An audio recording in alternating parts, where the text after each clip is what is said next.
Never give up on du'as. Nothing is impossible for Allah subhanahu wa ta'ala. Never lose hope. When Allah promises us something or when we make dua for something, there is no doubt that we will get results. But it's His timings, not ours. And the result also depends on what's best for us, especially when times are difficult. Never harbor this feeling that Allah Ta'ala is not answering my dua. Every minute of delay is an absolute blessing. He is Al-Alim, He knows and we don't. One of the strongest causes of differences among people, especially at times of fitna, is the lack of justice and fairness.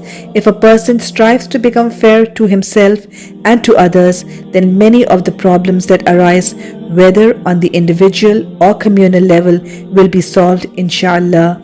We place our confidence in Allah subhanahu wa ta'ala and rely on Him by thinking positive thoughts about Him, as we witness from our brothers and sisters in Gaza.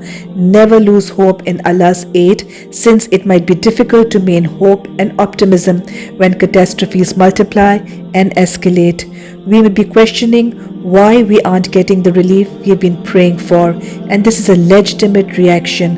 However, we must remember that Allah's help is nearest when we have exhausted all worldly choices and we sincerely begin to rely on Allah for a way out.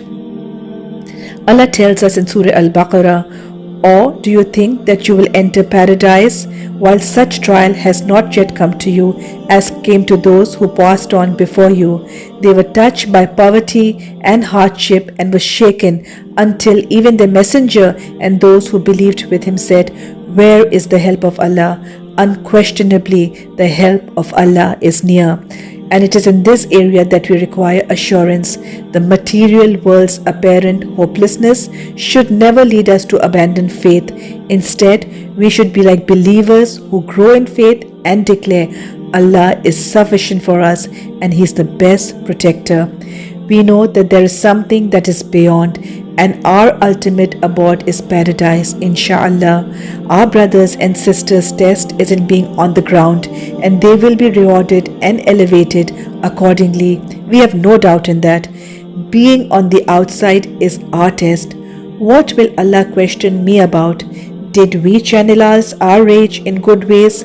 Did we mobilize? Did we speak out? Did we make dua? Did we supplicate with unwavering conviction because we are aware of Allah's might and strength and that He answers to our supplications and prayers in the greatest possible way?